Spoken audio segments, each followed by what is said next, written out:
Ini yang Betul, Ibu. pertama dari Bapak Eman Suleman. Mungkin saya akan bacakan pertanyaannya. Pertanyaannya adalah berapa jarak lokasi antara gerai Alfamart 1 dengan Alfamart 2 dalam suatu wilayah yang kondisi masyarakatnya banyak, Pak? Oke. Menarik sekali Pak Iman pertanyaannya. Betul Pak, banyak sekali yang memberikan pertanyaan ini pada saat kita bertemu dengan calon-calon mitra baru Pak Iman. Pada saat kita menentukan jarak antara Alfamart 1 dan Alfamart lainnya yang mungkin nanti akan kita dirikan. Begini Bapak, prinsipnya pada saat kita menentukan lokasi baru, biasanya kita akan menentukan area coverage toko tersebut terlebih dahulu Pak. Jadi misalkan kita akan menentukan jarak, misalkan di setiap daerah itu bisa berbeda-beda. Kalau tadi Bapak spesifik menyebutkan, oh itu berada di kawasan padat penduduk. Padat penduduk ini nanti kita akan coba hitung terlebih dahulu Bapak. Kira-kira kekuatannya sampai sejauh mana, potensinya sampai sejauh mana Bapak. Jadi kalau untuk secara jarak memang di sini akan kita tentukan nanti di lapangan kira-kira sampai berapa padat penduduknya, faktor pendukungnya di situ ada apa saja, traffic lalu lintasnya di situ seberapa, di situ yang nanti akan menentukan Bapak.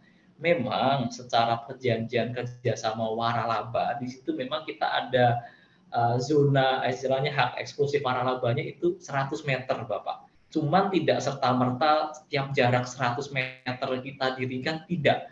Kita akan kembalikan kepada evaluasi survei awalnya dulu Pak, tadi yang saya sampaikan.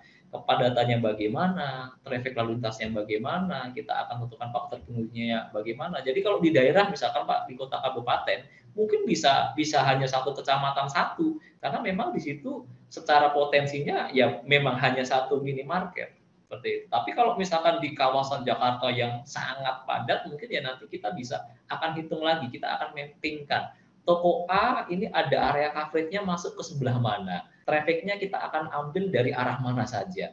Kemudian toko baru yang nantinya kita akan dirikan, itu akan mengambil area coverage dari arah mana, berikut traffic-nya. Seperti itu Pak. Jadi nanti kita di awal bisa lebih ada konsultasi bagaimana lokasi itu apakah ditentukan visible atau tidak Pak. Karena secara prinsip tadi Pak, kita di sini lebih banyak pertimbangan yang akan kita sampaikan di awal. Karena prinsipnya bisnis minimarket franchise Alfamart ini kita yang menjalankan Pak dengan konsep puasa tadi. Pada saat kami yakin bisa memenuhi minimal target yang ditentukan, pasti kita rekomendasi.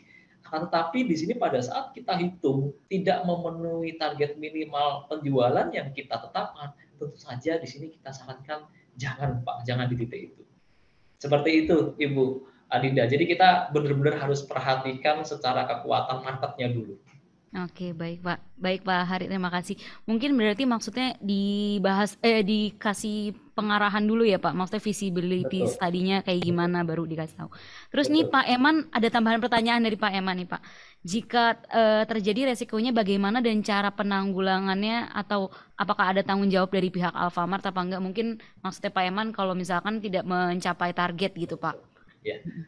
Oke, oke, baik Bu, betul. Jadi kita pada saat di awal ini tentu saja kita tidak hanya menyampaikan terkait dengan prospek bisnis bagaimana dalam kondisi pandemi kita tetap bisa sustain tidak, tapi memang kita akan menyampaikan betul Pak Aiman terkait dengan kondisi resiko bisnis. Kalau kita atau saya ditanya apakah dengan kondisi yang kemarin kita jalani di masa pandemi apakah ada resiko toko yang tutup dan di situ apakah ada angka yang cukup signifikan, kita memang akan terus evaluasi Pak. Memang resikonya untuk konsep bisnis minimarket franchise Alfamart ini, resikonya pada saat kita tidak sesuai dengan target yang kita tentukan, kita akan evaluasi secara bertahap berdasarkan waktu Pak. Jadi biasanya pada saat mulai buka gerai, kita akan evaluasi di 6 bulan pertama. Kemudian di 6 bulan berikutnya kita juga akan evaluasi secara basic operasionalnya bagaimana. Apakah diperlukan promo khusus untuk di toko itu atau tidak. Kemudian tim untuk personil tokonya apakah sudah memenuhi standar pelayanan atau tidak. Di sini kita akan coba detailkan dari Alfamart apakah memang secara teknis internal ada yang salah atau tidak. Nah, di situ kita ada evaluasi berjalan, Bapak. Pada saat kondisi memang di sini kita sudah lakukan upaya maksimal artinya resiko ini memang tetap ada, Pak. Kita dalam hal ini franchise Alfamart ini tidak ada jaminan keuntungan memang. Tapi di sini kita akan sesuaikan dengan evaluasi dari awal sesuai dengan potensi dan juga standar operasional prosedurnya Alfamart. Dan sampai dengan resiko terburuk, kita memang ada toko yang tutup, Bapak. Jadi pada saat sebuah gerai didirikan, kita akan berikan gambaran potensi. Tapi potensi itu memang bukan jaminan. Di sini kita akan sampaikan sampai pada saat kondisi betul, misalkan di setiap daerah tentu saja resikonya berbeda-beda ya Pak ya. Ada yang terkait dengan persaingan, resiko terkait dengan persaingan kompetitif di setiap titik. Ada yang terkait dengan misalkan resiko regulasi yang peraturan di setiap daerah itu ada kita temui Pak. Tapi memang di sini resiko-resiko ini yang tentu saja kita akan coba antisipasi dari awal Pak. Makanya kita sangat selektif dalam menentukan titik lokasi yang diajukan untuk franchise minimarket Alfamart ini Pak. Kalau secara persentif ya Pak, kalau boleh saya sampaikan di database internal kami, dari keseluruhan usulan lokasi yang masuk ke kami, persentif yang disetujui itu hanya sekitar 20-30% itu sudah cukup bagus Pak. Jadi kita memang di awal akan sangat perhatikan terkait dengan penentuan titiknya. Memang pada saat penentuan titik lokasi kita nyatakan oke pun juga belum jaminan ada, karena tadi saya sampaikan apa tidak ada jaminan pada saat ini bisnis pasti untung. Tidak ada jaminan Pak. Kalau ada yang menyatakan bisnis pasti untung itu perlu dilihat lagi Pak. Jadi kita akan evaluasi, resiko tetap ada, kita akan evaluasi secara basic operasional Alfamart-nya bagaimana, promosinya bagaimana, faktor penunjungnya nanti yang ada di dalam toko sudah maksimal atau belum. Artinya evaluasi berjalan dan sampai memang kondisi terakhir itu tidak bisa kita tolong dalam tanda kutip ya Pak ya, memang keputusan untuk mengurangi resiko kerugian semakin besar ada toko yang ditutup. Seperti itu. Oke, baik. Terima kasih Pak Hari. Mungkin sudah cukup menjawab pertanyaan dari Pak Eman. Selanjutnya kita beralih ke pertanyaan dari Bu Penny dari BDE. Mungkin operator bisa dicek apakah Bu Penny mau bertanya langsung. Apakah kameranya menyala buat Bu Penny? Apakah ada? Boleh tolong di-pin operator? Oke, baik. Mungkin lagi di luar ya Bu Penny-nya. Oh, Bu Penny-nya ada. Selamat siang Bu Penny. Oke, baik nggak. Bu Penny mungkin lagi di luar tempat ya. Baik, saya tanyakan saja pertanyaannya Pak. Ini mengenai bagaimana Alfamart clean and green dalam pengolahan sampah plastik. Pertanyaannya, bagaimana Alfamart melakukan penanganan limbah sampah, kardus, kemasan, styrofoam, dan sampah lainnya sehingga menghasilkan benefit buat manajemen? Oke, baik Pak. Mungkin Pak Hari bisa menjawab. Oke, ini terkait Alfamart Green yang di awal kita sampaikan Ibu ya. Jadi Benar, kalau Pak. dari secara corporate Alfamart, tadi kita sudah beberapa tahun terakhir itu menyampaikan bagaimana menekan penggunaan limbah plastik, yang mana di setiap customer yang belanja ke toko kita tidak langsung serta-merta kita berikan istilahnya kantong plastik, bahkan ada yang kantong berbayar yang mana kita tidak mengambil untung dari bagaimana customer membayar, tapi kita tujuannya untuk menekan penggunaan kantong plastik tersebut Ibu. Dan di toko itu juga kami saat ini menyediakan kantong yang bisa tentu saja tidak hanya dipakai sekali ya Bu ya, di situ untuk kita tekan atau kita gitu arahkan ya, dari setiap customer itu tidak selalu dalam setiap belanja itu meminta kantong plastik gitu ya. Artinya di situ kita dari manajemen sangat concern bagaimana bisa menekan limbah plastik atau limbah rumah tangga untuk plastik ini kan kalau kita baca di terakhir ini kan juga cukup luar biasa ya Bu ya. Artinya di sini Alfamart sangat concern untuk penggunaan limbah plastik ini, dan salah satu yang sudah kita jalankan tadi, kita di setiap toko memang tidak semuanya ada yang sampai ada penampungan untuk limbah plastik, botol dan lain sebagainya. Tapi memang kita terus bergerak Ibu untuk bisa terus bisa menekan untuk penggunaan kantong plastik ini. Seperti itu Ibu. Oke, baik. Terima kasih Pak Dan, Hari ya, atas oke. jawabannya.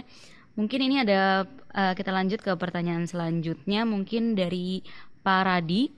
Mungkin bisa dipin buat operator. Pak Radi mungkin mau bertanya langsung Pak kepada Pak Hari. Boleh Ibu.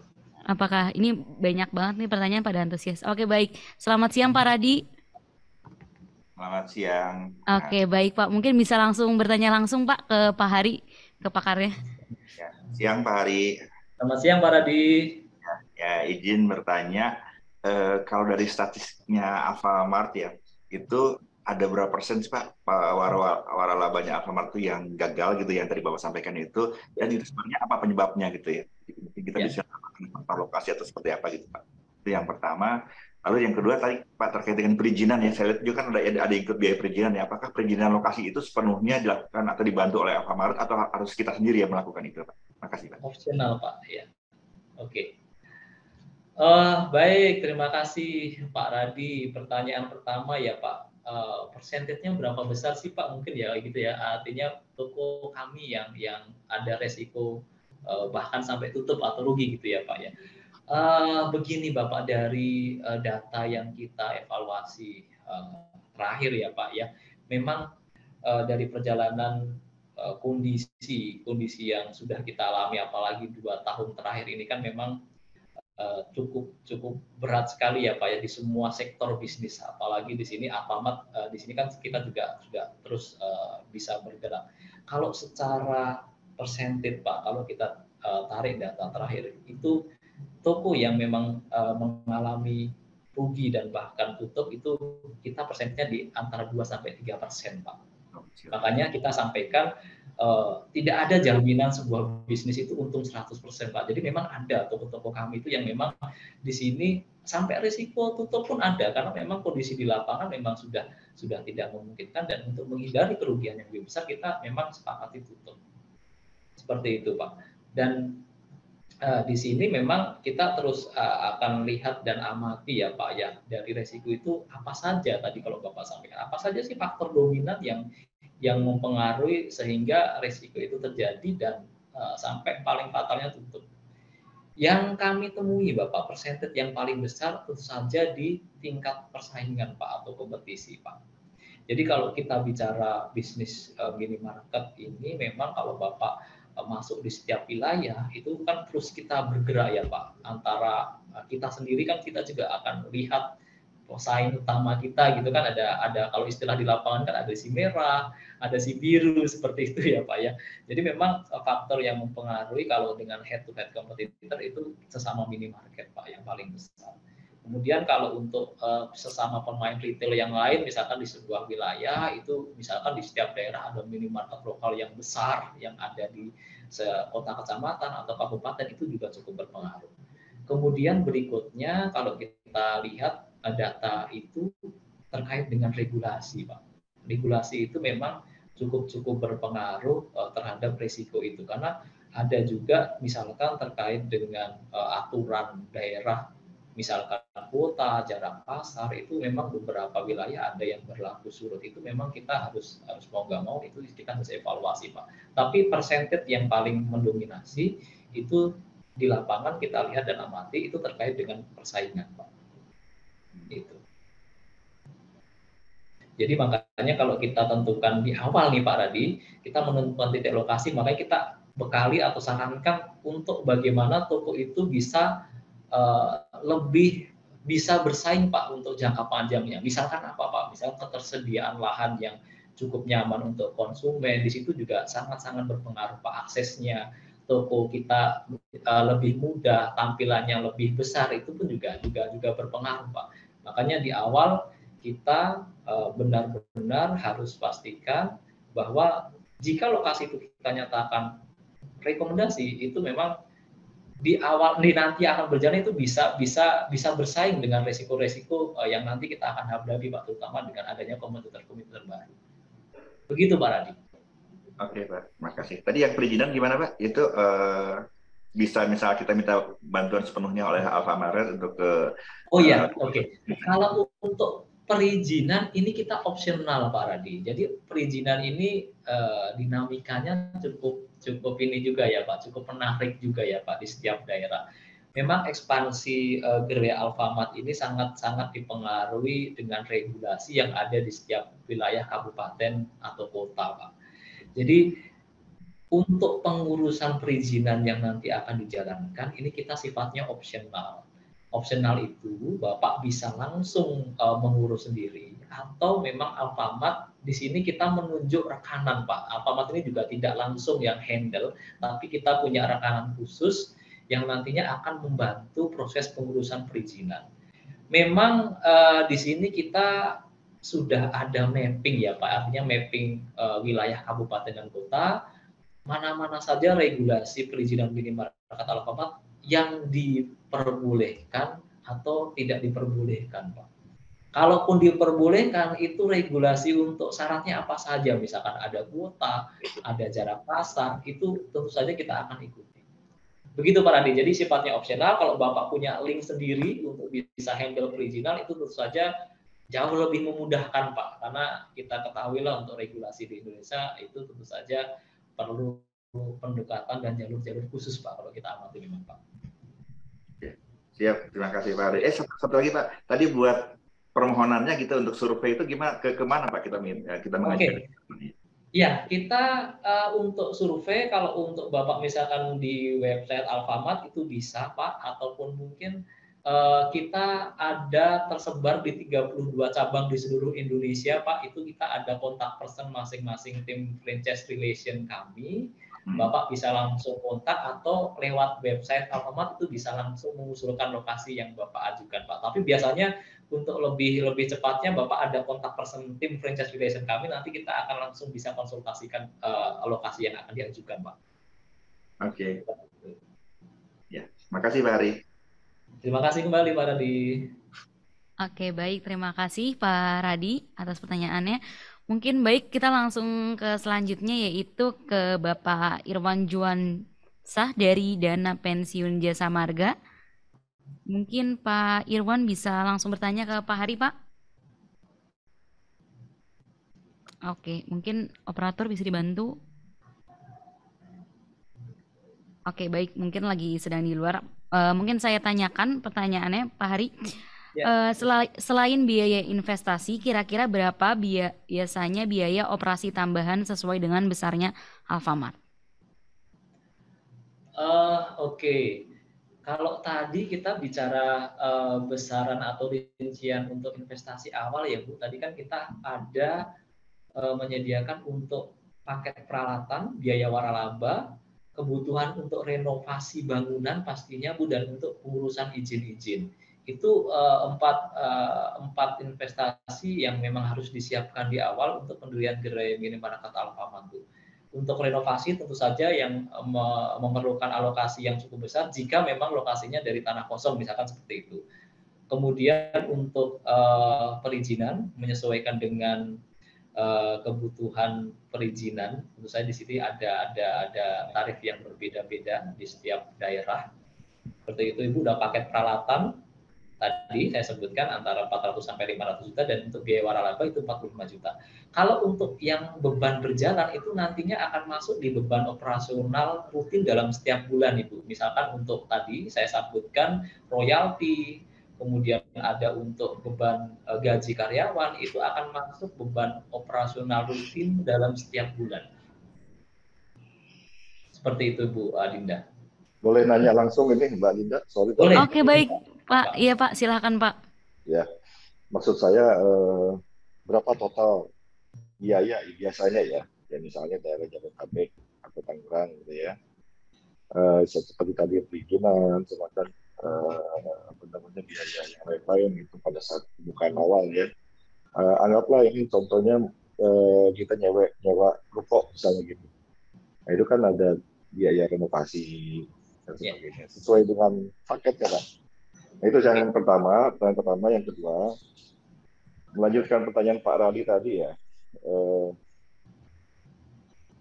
persentase kira-kira akan tadi ada yang rugi, ada yang untung ya. Yang untung maksimal berapa tuh? ROI-nya berapa kira-kira? Oke, oke. Periode pengembalian investasinya ya Pak ya. Betul, betul. Oke, oke. Terima kasih Pak Irwan atas dua pertanyaannya.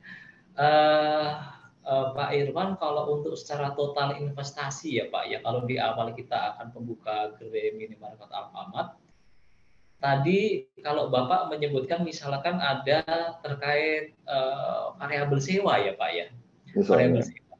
Nah, begini Pak Irwan, pada saat kita membuka gerai baru ya Pak ya, kita kan di sini kita akan lihat tipe-tipe tokonya berada di wilayah mana dulu Pak. Kalau misalkan berada di wilayah perumahan seperti itu ya Pak, ya memang kita bisnis franchise waralaba Alfamart ini kan jangka panjang ya Pak ya. Kalau dilihat secara marginnya pun tidak mungkin tidak sebesar untuk seperti bisnis produksi ataupun mungkin manufaktur seperti itu ya Pak ya. Kalau kita bisnis minimarket Alfamart itu biasanya kalau untuk kita bicara keuntungan kan kalau antara sekitar 3-6% tergantung wilayahnya. Nah, kembali lagi Pak untuk total investasi di awal tadi Pak. Kalau kita bicara untuk di lokasi yang misalkan perumahan seperti itu Pak, sebenarnya kalau untuk kita apakah boleh atau disarankan sewa atau tidak itu kita kurang sarankan Pak kalau untuk sewa Pak. Karena kedepannya ini saya sampaikan tadi kan bisnis waralaba ini kan jangka panjang 5 tahun, 10 tahun, bahkan 15 tahun, untuk kita sudah ada yang lebih umurnya 20 tahun juga ada Pak. Itu kalau sewa, itu keterkaitan dengan pihak lokasi yang saat dipakai itu luar biasa Pak dinamikanya.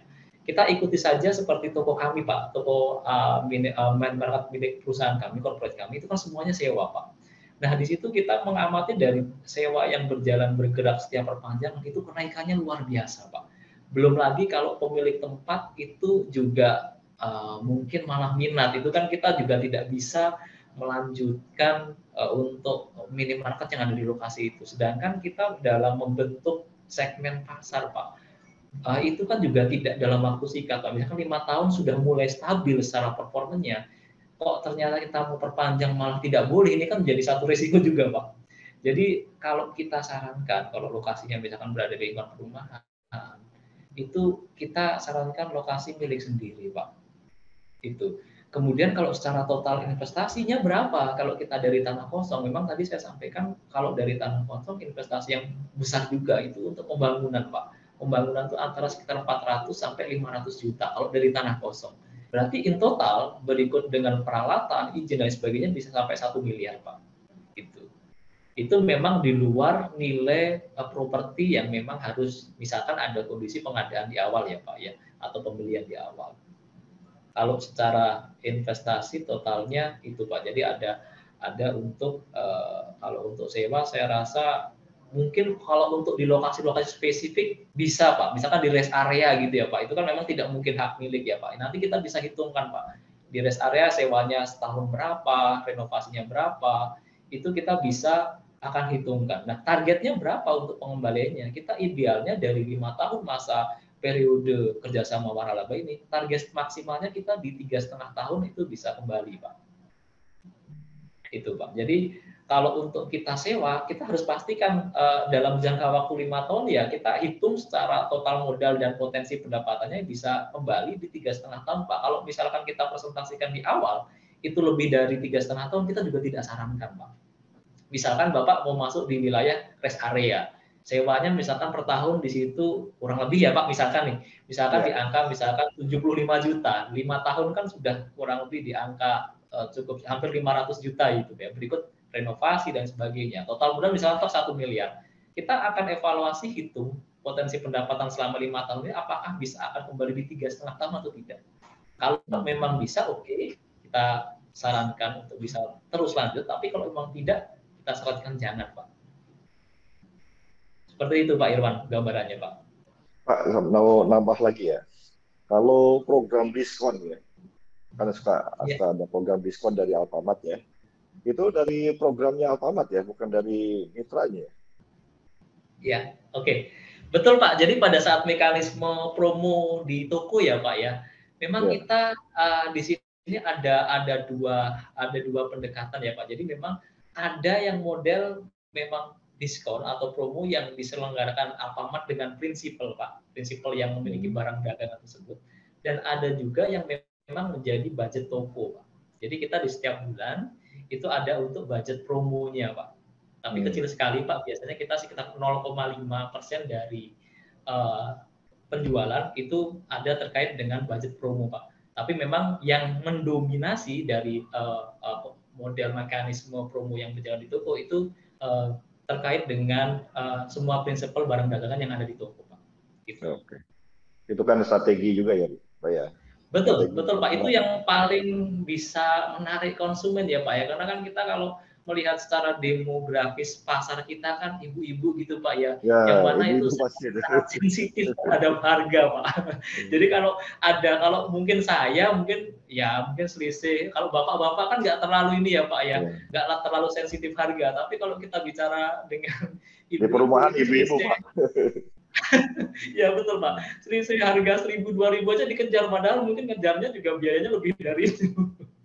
Tapi itu menarik Pak, tapi itu menarik. Justru itu yang terus kita coba lihat, terus kita evaluasi supaya pada saat kontinuitas untuk volume penjualannya itu terus kita jaga Pak. Karena kan persentage promo kan tidak semua ya Pak. Jadi untuk menjadi impulse buying ya Pak ya, ada promo A, B, C, kemudian kan pasti tidak akan belanja barang itu saja kan, ada kebutuhan lain sekalian belanja. Nah, itu yang kita harapkan dari program promo itu Pak. Pak, menarik nih Pak, mau saya tanya lagi nih Pak. Mohon maaf ya nih, operator. Harga-harga Alfamart sama Indomaret sama nggak Pak itu Pak? Kalau secara harga itu kurang lebihnya sama Pak. Mekanismenya penentuan harganya kurang lebihnya sama Pak. Artinya yang hanya membedakan itu biasanya periode promonya tadi Pak.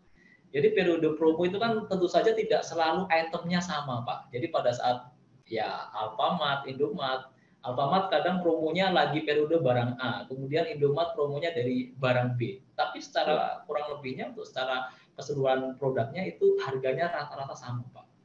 Karena ya kita tentu saja di sini kan kalau kita bicara harga kan sangat sensitif ya Pak ya pada customer masyarakat yang kita sasar ya Pak ya. Kalau kita tentukan harga tinggi, ya marginnya memang tinggi Pak, tapi kita volumenya mungkin tidak ada kayak gitu. Secara kurang lebihnya sama Pak harganya Pak, plus minus pada saat periode promo saja Pak. Kalau misalnya barang titipan Pak, misalnya selain yang dipasok oleh Alfamart ya, ada barang konsinyasi dari ibu-ibu setempat gitu bisa tuh? Kira-kira bisa nggak Pak? Iya Pak. Jadi begini Pak Irwan, kalau untuk barang yang ada di gerai Alfamart memang kita pastikan itu kan masuk di sistem Alfamart dulu ya Pak ya. Jadi kita memang tidak bisa custom per toko Pak. Yang tadi saya sampaikan di awal di sini kan yang kita jaga kan keseragaman produk Pak. Pada saat kita ada custom 1, 2, 3 barang di setiap toko, khawatirnya kan nanti kita tidak bisa seragam dengan gerai-gerai yang lain. Jadi kalau misalkan ada produk UMKM lokal yang mau masuk, biasanya kita covernya langsung di seluruh toko dalam satu cabang, Pak. Seperti itu. Pembinaan itu kan terus kita jalankan juga, Pak. Artinya bagaimana sebuah UMKM itu bisa masuk ke retail modern, syaratnya apa saja, kapasitas produksinya berapa, itu yang kita harapkan bahkan Pak. Karena tidak mungkin sebuah produk, misalkan produk rumah tangga ya Pak ya, kita hanya melayani di beberapa gerai, Pak. Itu yang alasan dasar yang kita biasanya sampaikan, Pak. Oke, terima kasih Pak Ari. Terima kasih Pak Irwan, menarik sekali Pak Irwan. Ya, terima kasih. Terima kasih Pak. Oke, baik, terima kasih Pak Irwan atas pertanyaannya. Mungkin kita langsung saja nih Pak, tadi menyinggung kompetitor nih Pak, saya juga agak penasaran ya masalah Alfamart dengan Indomaret. Ini ada pertanyaan dari Ibu Julian dari JLI. Kenapa nih Pak banyak banget gerai Alfamart yang selalu bersebelahan dengan kompetitor? Apakah itu termasuk strategi marketing dari Alfamart dan Indomaret atau emang kan biasanya ada yang bilang kalau bersebelahan tuh malah banyak yang datang gitu Pak. Jadi apakah kita harus lama-lama franchise dua-duanya nih Pak? Biar banyak, mungkin Pak Hari bisa menjawab Pak. Iya, betul Bu Adinda. Jadi eh, banyak sekali, bahkan mungkin di medsos juga banyak dibahas ya Bu Adinda ya. Oh ini Alfamart kenapa deket-deketan dengan Indomaret seperti itu. Iya, benar Tapi Pak. secara prinsip kita kembali lagi ke prinsip survei di awal Ibu. Jadi pada saat kita akan masuk di setiap daerah, tadi kita akan lihat faktor variabel-variabel survei tadi dari penduduk, aksesnya bagaimana. Kalau kita menentukan di satu titik dan memang itu kebetulan berdekatan, karena memang di situ memang titik-titik potensi yang paling ideal untuk kita dirikan sebuah minimarket. Mungkin di situ dekat faktor penunjang, mungkin di situ jalannya perempatan sehingga akses masyarakat yang ada di seluruh wilayah titik lokasi yang akan kita dirikan memang semua orang melewati situ seperti itu. Jadi memang di sini kita akan evaluasi berdasarkan survei yang tadi kita tentukan di awal, Bu. Jadi kalau kita prinsipnya sama-sama di bisnis minimarket, target pasarnya sama, produknya kurang lebih sama, ya kurang lebih analisa lokasinya mendekati, Bu. Jadi memang kita akan kembalikan ke prinsip survei di awal, bagaimana kita memperhatikan penduduk, akses lalu lintasnya bagaimana, kita akan perhatikan faktor penduduknya di sebuah titik itu apa saja. Jadi yang menentukan itu kurang lebih itu. Berarti kayak faktor lokasi ya Pak lebih penting Ya, itu. betul. Nah, kalau Betul, faktor betul. lokasi itu bisa apakah kita milih sendiri atau emang ada Alfamart menyarankan ke kita, Pak? Ini misalkan lokasinya lebih banyak di kampus atau di rest area atau Oke. gimana, Pak? Oke. Penentuan lokasi biasanya kalau untuk franchise Alfamart memang kami Alfamart tidak menyediakan lokasi, Bu Andinda. Jadi biasanya dari calon mitra ini yang mengajukan rencana lokasi. Jadi kalau Bapak Ibu belum memiliki lokasi pun boleh Ibu. Jadi baru mau misalkan masuk ke sebuah wilayah ada rencana kayaknya di sana ini mau rencana misalkan ditawarkan dijual, itu boleh diusulkan dulu ke kami bisa bantu untuk evaluasi. Di sini pentingnya Bu, pada saat lokasi sudah kita diajukan ke Alfamart, di sini kita kan akan bantu untuk evaluasi detail tadi, apakah memenuhi syarat minimalnya atau tidak. Dengan tadi yang sudah kita bahas dari awal, variabelnya sesuai atau tidak, target minimal omset yang kita perkirakan untuk di titik itu masuk atau tidak, itu yang menjadi faktor penentu. Jadi memang kalau dari Alfamart tidak menyediakan lokasi, tapi kami akan bantu mengevaluasi usulan lokasi dari calon mitra. Seperti itu.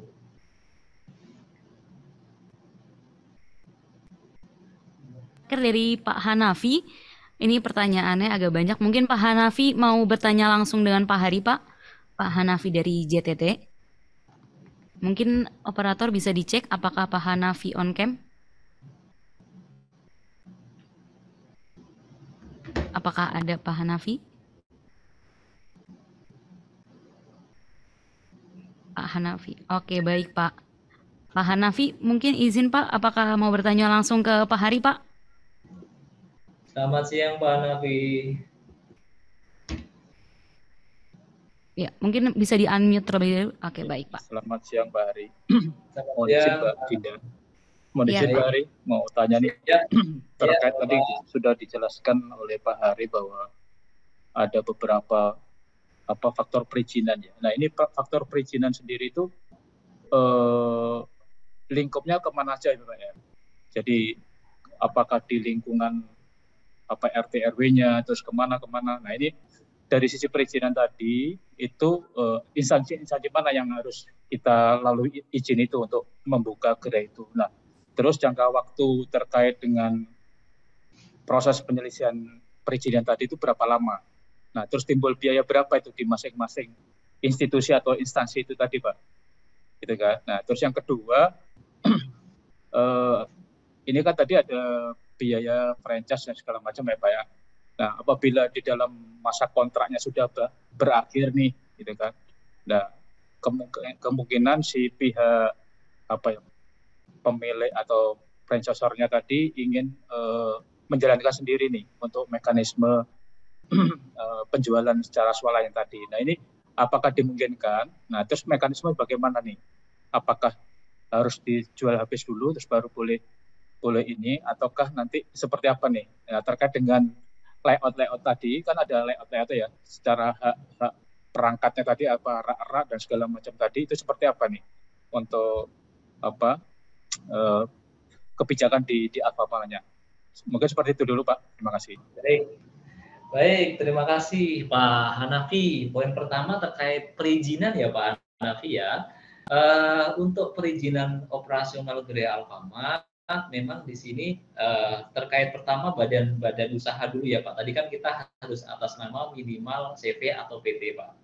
Nah, CV atau PT tersebut kalau saat ini kan sudah sistemnya yang lewat online ya Pak ya, OSS, jadi sudah harus ada untuk NIB-nya seperti itu. Nah, di setiap daerah itu memang kebijakannya pada saat setelah izin legalitas badan usahanya ini secara OSS-nya lengkap memang berbeda-beda Pak. Tapi secara umum itu kita biasanya sampai untuk pengurusan di level kabupaten Pak. Jadi ada misalkan yang paling familiar untuk di beberapa kabupaten itu ada terbit izin usaha toko modern Pak. Nah, izin usaha toko modern tersebut biasanya itu kan produk akhir ya Pak ya. Produk akhirnya itu terbit izin usaha toko modern. Nah, yang membedakan biasanya di setiap daerah itu lampiran-lampiran untuk bisa mendapatkan izin usaha toko modern itu Pak. Nah, tentu saja lampiran itu yang dalam tanda kutip kan ada mungkin bahasa secara normal retribusinya dan juga mungkin ada bahasa secara koordinasinya ya Pak ya. Jadi kalau untuk izin usaha toko modern di setiap daerah biasanya ada yang harus ada rekom disperindak, ada yang harus dengan rekom dinas misalkan sampai ada yang berapa rangkap lampiran pun ada Pak. Jadi memang di sini kita mengikuti aturan di setiap kabupaten. Ujungnya rata-rata itu izin usaha toko modern. Dan untuk biayanya di sini sangat bervariatif Pak. Kalau kita ini ngomong biaya izin di rata-rata di setiap kota kabupaten yang umumnya di Indonesia ini cukup variatif ya Pak ya. Kalau Bapak biasanya ada tadi izin kan kita bahas di awal opsional ya Pak ya. Bapak bisa handle langsung sendiri atau kita Alfamart punya ada rekanan yang ditunjuk untuk handle perizinan. Kalau Bapak mengurus sendiri dengan mungkin Bapak ada channel sendiri itu mungkin secara rata-rata biaya bisa jauh lebih ditekan Pak. Kalau untuk di Alfamart dengan rekanan Alfamart itu memang kan seperti menggunakan jasa pengurusan ya Pak ya. Jadi mungkin ada kita tunjuk tim yang memang kita evaluasi di setiap daerah itu bisa handle perizinan dan mereka bisa tentukan tarif Pak. Tarifnya untuk paket perizinan sampai grand opening buka itu biasanya berapa. Kalau range-nya Pak, range-nya itu beragam Pak, antara 30 sampai 100 juta itu ada Pak. Jadi memang jasa pengurusan itu bisa berbeda-beda rate-nya tergantung wilayah mana juga Pak. Gitu. Tapi kalau kita sebenarnya kembali ke retribusi kan mungkin juga tidak sampai di angka-angka itu ya Pak. Tapi karena kita memang ada semacam memakai jasa konsultan pengurusan izin, ya kita ada rate yang disepakati biasanya seperti itu Pak. Makanya kebanyakan kalau untuk toko mitra baru, calon mitra baru, kita sarankan kalau punya link sendiri diurus sendiri Pak. Karena di sini tentu saja bisa jauh lebih ditekan secara biayanya. Gitu Pak. Kemudian tadi poin kedua terkait misalkan ada kondisi sampai tutup gitu ya Pak ya, sampai tutup tokonya. Dan bagaimana kalau Bapak akan menggunakan peralatan yang dari awal digunakan itu ya Pak ya. Secara prinsip peralatan itu menjadi sudah milik Bapak. Kalau toko minimarket waralaba Alfamart ini Pak. Peralatan seluruhnya itu menjadi milik Bapak. Pada saat Bapak tidak melanjutkan kerjasama franchise Alfamart, otomatis itu memang menjadi hak milik Bapak. Dan kita akan tarik merek dan sistem penjualannya Pak. Biasanya seperti itu Pak. Ada kan di kasir ada sistem POS-nya, kita akan hapus secara sistemnya, kemudian brand-nya tentu saja Bapak sudah tidak menggunakan, dan untuk pasokan tentu saja juga kita hentikan Pak. Kalau Bapak di sini memutuskan tidak melanjutkan kerjasama franchise Alfamart tersebut. Begitu Pak Hanafi, mungkin bisa sedikit mewakili jawaban.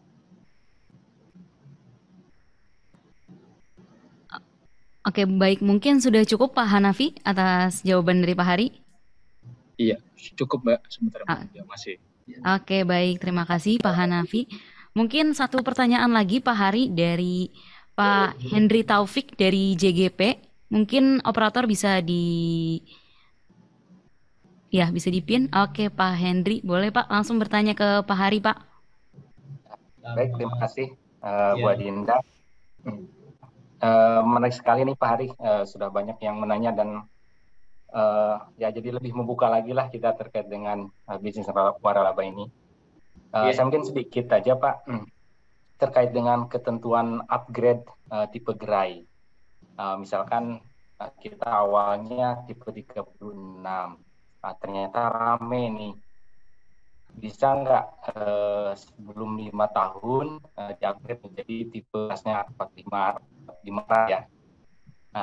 Apakah bisa seperti itu? Terus bagaimana prosesnya? Kemudian yang kedua, kita sering dengar juga walaupun tidak terlalu banyak ya, Alfamidi. Nah, apakah Alfamidi ini apa ya? Satu manajemen dengan Alfamart gitu ya. Kemudian bisakah upgrade juga ke Alfamidi? Saya lihat Alfamidi itu biasanya lebih besar atau lebih komplit biasanya gitu. Mungkin itu. Ya, terima kasih Pak Henry, pertanyaannya menarik sekali. Jadi untuk upgrade tipe toko ya Pak ya, misalkan di awal kita buka dengan tipe 36 rak ke tipe 45 rak. Oke Pak Henry, selama potensi marketnya memang di situ kita lihat cukup bagus, cukup prospek, dan ketersediaan lahannya itu memang masih cukup, kita bisa Pak, dimungkinkan Pak untuk upgrade tipe toko itu Pak.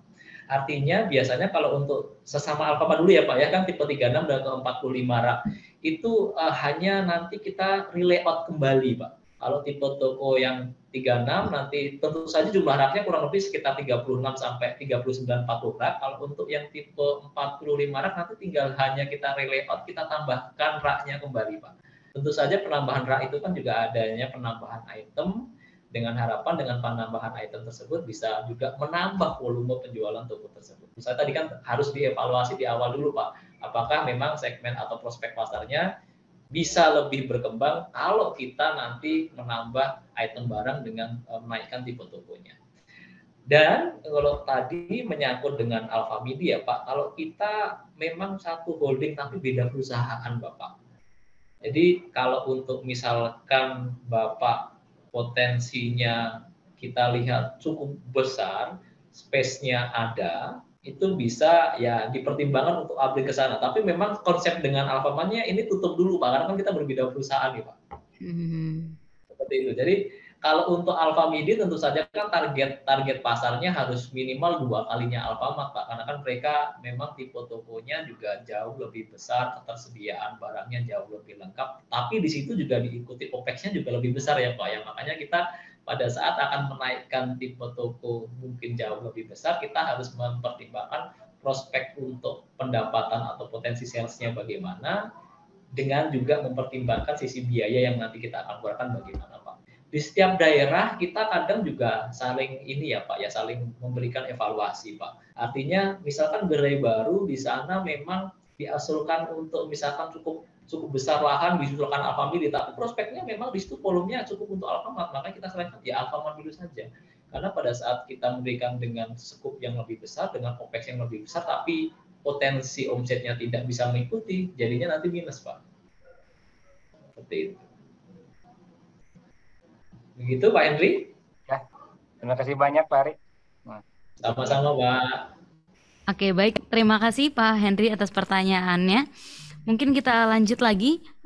Tadi saya melihat ada yang resen kepada Bu Truli dari JNT. Bu Truli, apakah ya bisa langsung bertanya Bu ke Pak Hari? Terima kasih Pak Hari. Ini Pak, jadi kan kami ini kan biasa jadi pegawai ya Pak ya. Mungkin kebanyakan ya, mungkin juga ada sebagian yang sudah memulai usaha. Nah, dengan modal yang seadanya ya boleh dibilang, dan kami juga sangat takut rugi ya Pak ya, namanya juga biasa jadi pegawai. Nah, tadi kalau saya dengar kan Pak tadi juga bertanya berapa persen sih dari gerai Alfamart yang rugi bahkan tutup ya. Tadi saya dengar 2-3% ya Pak. Nah, sebabnya juga dikarenakan persaingan. Yang saya ingin tanyakan Pak, apakah dengan data seperti ini, apakah ada usaha dari Alfamart sendiri untuk menciptakan keunikan tersendiri gitu di Alfamart. Jadi kenapa sih kita harus berfranchise pilih Alfamart dibanding dengan tetangga sebelah katakanlah gitu? Apa sih keunikannya? Itu saja mungkin Pak. Terima kasih Pak. Baik, terima kasih Bu Truli, pertanyaannya sangat menarik terkait resiko dan apa yang coba kita persiapkan untuk terkait resiko itu, seperti itu ya Bu ya. Mungkin ada sisi unik apa dari Alfamart atau mungkin inovasi apa yang kita coba nanti akan lakukan. Ya Pak, selain tadi, selain apa namanya, korting diskon tadi, selain itu Pak. Iya, betul Ibu. Jadi kalau secara basic operasional tentu saja persaingan di lapangan kita tidak bisa hindarkan ya Bu ya. Karena kita pasti tidak bisa mengendalikan pasar seutuhnya, tapi secara basic operasional biasanya kontinuitas produk promo di setiap bulan periode itu tentunya terus kita jalankan. Kemudian kita juga melihat pola belanja konsumen ya Bu ya.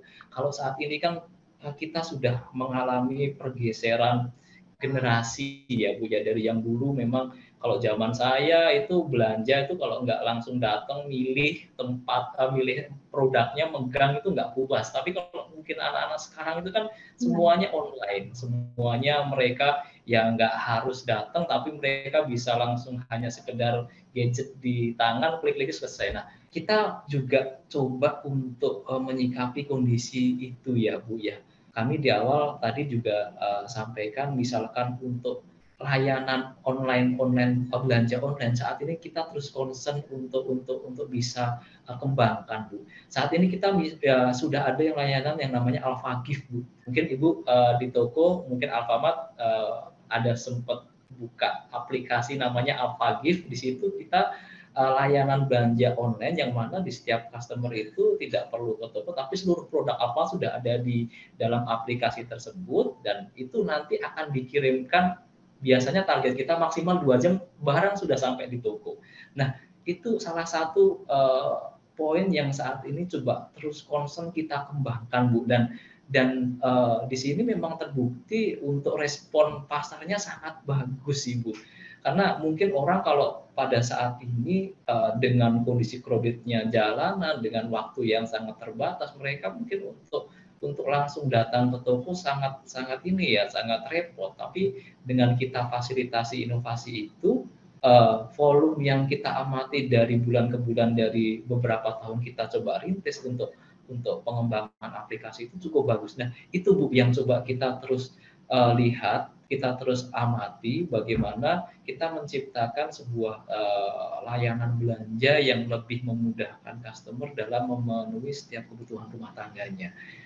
Itu Bu Truli. Jadi saat ini kita online, kita sangat perhatikan, kita berikan layanan pengiriman paling cepat Ibu. Kalau Ibu mungkin online shop, Ibu belanja baju atau mungkin produk tertentu, dengan pengiriman ekspedisi mungkin perlu waktu paling cepat, misalkan yakin esok sampai gitu. Kalau kita coba batasi waktu 2 jam, barang diklik transaksi itu udah sampai di rumah.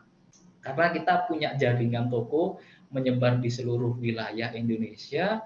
Jadi kita harapkan dari channel yang sudah kita miliki itu menjadi kekuatan kita dalam kecepatan distribusi. Itu Bu poinnya Bu. Baik Pak Hari, terima kasih Mbak. Terima kasih. Oke, baik, terima kasih. Terima kasih Bu Truli atas pertanyaannya. Terima kasih Pak Hari. Mungkin ini masih banyak banget nih pertanyaan Pak. Kayaknya kalau dibacain semua nggak selesai nih dalam 1 hari. Nanti mungkin jadi kalau tadi saya sum up berarti Alfamidi dengan Alfamart tuh beda ya Pak? Kayak termasuk anak perusahaannya si PT-nya gitu Pak? Ya, jadi kita dalam satu holding tapi memang berbeda perusahaan Ibu. Jadi memang kita berbeda perusahaan. Iya, berbeda. Kita memang segmented-nya pun juga berbeda. Kalau Alfamidi kan lebih ke arah ke supermarketnya ya Bu ya. Kalau kita memang lebih ke pilih marketnya. Oke, baik. Yang barangnya pun juga berbeda. Oke, baik. Ini mungkin satu lagi nih Pak dari Pak Eman, mungkin tadi belum sempat nanya. Pak Eman bisa ini ada yang raise hand. Oke, baik Pak Eman bisa langsung bertanya Pak ke Pak Hari.